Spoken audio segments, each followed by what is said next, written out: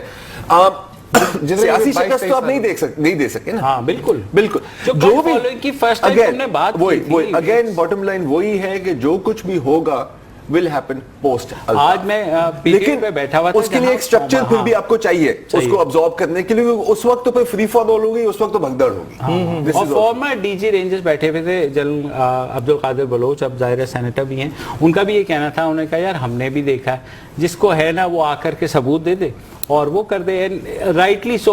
انہوں نے کہا ہم نے بھی بہت یہ باتیں سنی تھی لیکن ثبوت آج تک ہمیں کسی نے وہ بات تو چھوڑ ہی دو, کیونکہ ثبوت کی اہمیت اس وقت ہوگی جب آپ کسی کے ٹرائل جائیں گے یا کوئی کمیشن بیٹھے گی, جو ہونا ہی ہے.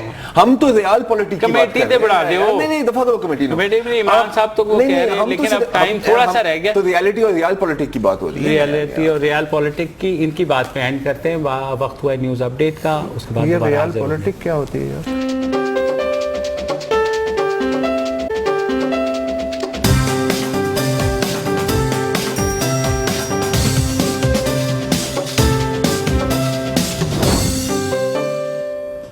Welcome back. اور کل ٹائمز آف انڈیا بھارتی اخبار میں ایک خبر آئی کہ پاکستان کے جو نیشنل سیکیورٹی ایڈوائزر ہے لیفٹیننٹ جنرل ناصر جنجوعہ, ریٹائرڈ, انہوں نے اپنے بھارتی ہم منصب اجیت ڈووال کو یہ خبر دی ہے کہ پاکستان سے دہشت گردوں کا ایک گروپ بھارتی گجرات میں داخل ہو گیا ہے.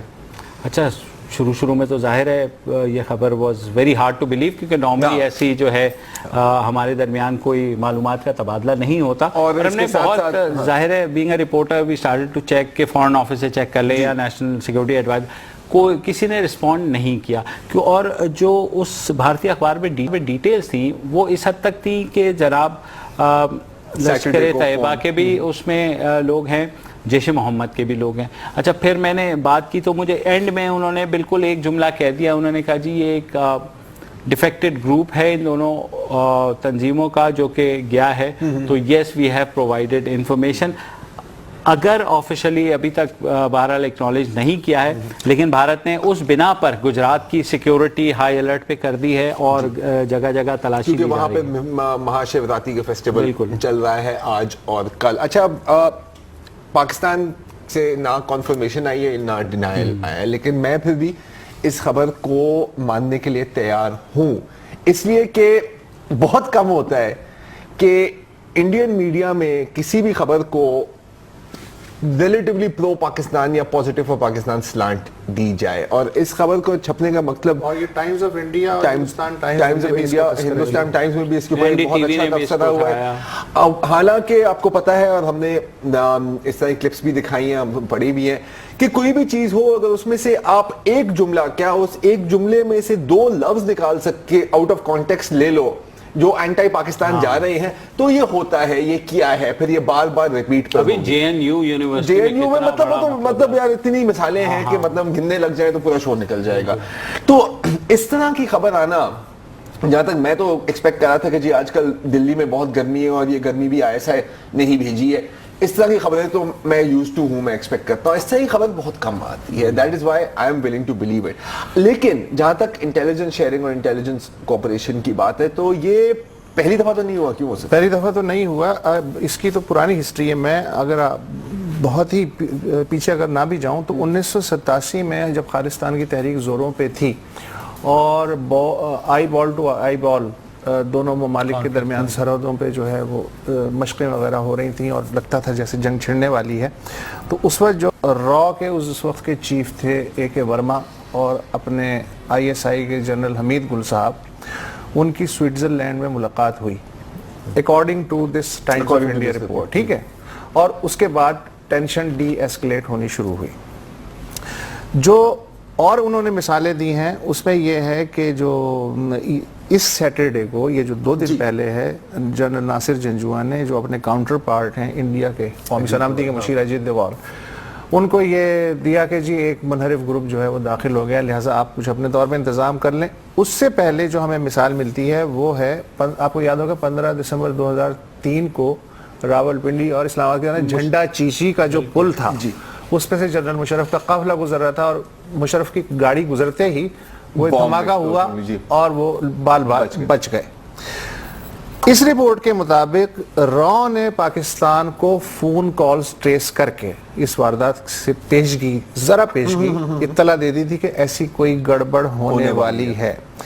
اچھا, را کے جو سربراہ تھے CD صاحب اس اور جو جنرل احسان الحق تھے ISI کے سربراہ, یہ جو آگرہ سمٹ ہوئی تھی اس کے بعد کی انڈرسٹینڈنگ کے تحت انہوں نے کئی ملاقاتیں کی اور ایک جوائنٹ میکینزم کہ جی ہم پیشگی ٹیررزم سے ریلیٹڈ جو اسپیسیفک انفارمیشن ہے ان کو دیں گے.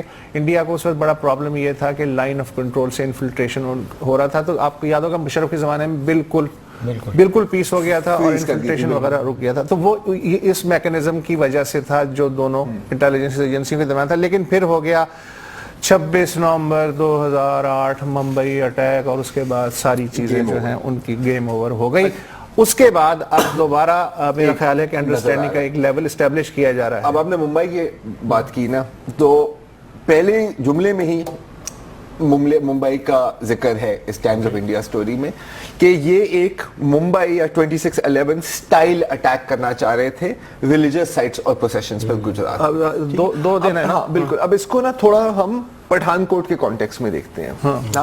اگر آپ سوچیں کہ آپ ایک دہشت گرد تنظیم ہو یا آپ ایک ملیٹنٹ گروپ ہو اور آپ چاہتے ہیں کہ جی پاکستان اور انڈیا میں ٹینشن رہے.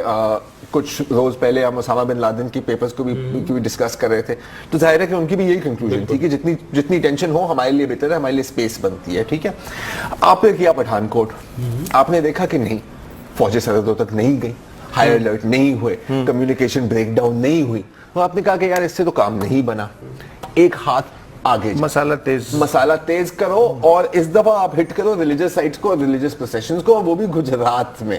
ہاں, Modi's home state, accidental target تو نہیں ہے نا یار, کلیئر ٹارگیٹ ہے نا. تو اس کا مطلب ہے کہ ان کا تو یہ پلان ہے. پاکستان کی حکومت اور پاکستان کی ریاست کو بھی پتا ہے کہ یہ پلانز ہیں, اور ان کو اتنا بھی پتا ہے کہ اگر ایسا کچھ ہو گیا تو پھر وہاں سے واپس جانا, نارملائز کرنا, سارا جو ملبہ ہے وہ تو ریاست پہ گرے گا. اچھا, لیکن ایک بات میری سمجھ میں نہیں آ رہی بھائی جان کہ یہ دونوں ملکوں کی عجیب ایک سائیکی ہے کہ ایک طرف تو یہ سینسٹیو انٹیلیجنس شیئرنگ کر رہے ہیں اور پیشگی اطلاعات دے رہے ہیں, دوسری طرف جو سامنے کی حرکتیں ہیں, مثلا پاکستان یہ انٹرنیشنل 20 کھیل پائے گا, ٹیم جا پائے گی, نہیں جا پائے گی. سابق فوجیوں کی تنظیم جو ہے اس نے دھمکی دی ہے وہاں پہ کہ جی ہم تو دھرمشالہ میں پچ کھود دیں گے اور مظاہرے کریں گے. اور جو ویر بہادر سنگھ ہیں وہاں ریاست کے چیف منسٹر, انہوں نے ایفیڈیوٹ جمع کرایا عدالت میں کہ ہم جو ہے سیکیورٹی فراہم کریں گے, لیکن ایک تشکیک کی فضا ہے. تو ایک طرف تو حساس معلومات کا تبادلہ ہوا ہے اور دوسری طرف پاکستان پہ سوالیہ نشان لگایا جا رہا ہے کہ کرکٹ میں جائے یا نہ جائے. یہ کیا چکر ہے سر؟ یہ میں ایک اصلا آپ فیس بک پر ہے نا, میں فیس بک پہ زیادہ نہیں ہوتا, آپ نے دیکھا ہے نا اس کے اوپر ریلیشن شپ اسٹیٹس. ہاں کیا ہے, single in a relation ship, third choice کیا ہے, اٹس کمپلیکیٹڈ. تو اٹس کمپلیکیٹڈ نا یار, ریئل ورلڈ از کمپلیکیٹڈ یار. میں تو بس اتنی بات کروں گا. جی مبشر صاحب, اچھا کرکٹ کی بات ہوئی ہے, کرکٹ کی بات کر رہا ہوں. آج ہماری ٹیم بھی گئی ہے وہاں پر, سیکیورٹی ٹیم, جو کہ جا کر کے اس بات کو دیکھے گی, جانچے گی کہ بھئی وہاں جو ہے کس حد تک سیکیورٹی کا مسئلہ ہو سکتا ہے. ظاہر ہے جانچ بھی آئے تو دونوں ممالک کے درمیان پھر بھی یہ کہنا وہ کبھی بھی صحیح نہیں ہوتا کہ 100% جو سیکیورٹی ہے. شروع کی تاریخوں میں تو کوئی میچ نہیں ہے. نہیں, شروع کی تاریخوں میں کوئی میچ نہیں, اگلے ہفتے. لیکن کیونکہ چودھری نثار نے پریس کانفرنس کر دی تھی 2 روز قبل, انہوں نے یہ بھی کہا تھا کہ ڈیلے ہو سکتا ہے. تو توقع یہ ہے بدھ یا جمعرات کو ہماری ٹیم بہرحال نکل جائے گی, یا نہیں نکلنے کا چانس بہت کم ہے. دعائیں شائقین کی یہی ہیں کہ نہ جائیں تو کسی طریقے سے جو ہے مطلب جانے نہ جانے سے کیا فرق پڑے گا اگر پرفارمنس کے حساب میں دیکھا جائے. صحیح بات, بلکہ یہ نہ کہہ دو کہ یہ میچ جیت کے آنا, پریشر نہ ڈالو. اگر نہ جائیں تو اس میں یہ فائدہ ہے کہ کہنے کو یہ رہ جائے گا کہ دیکھو اگر ہم جاتے تو کب تو 100% لانا ہی لانا تھا, کب اس کو یہ کہنے جو کہ تو رہ جائے گا. یہ بھی ہے. اور دوسری صورت میں ہار کے آ گئے تو قوم کہے گی سیکیورٹی ٹیم کو کہ یار تھوڑا بلف ہی کر دیتے. نہیں یار سر, آپ کو پتا اگر ہار کے آئے گی نا تو پکا یہ کیوں ہے, کیونکہ نواز شریف نے لوہا بیچنا تھا. آپ کو بھی پتا ہے. صحیح بات ہے. تو ناظرین فی الحال تھوڑی سی آپ سطحی گفتگو پہ اتر اور بریک کے بعد دوبارہ حاضر ہوں.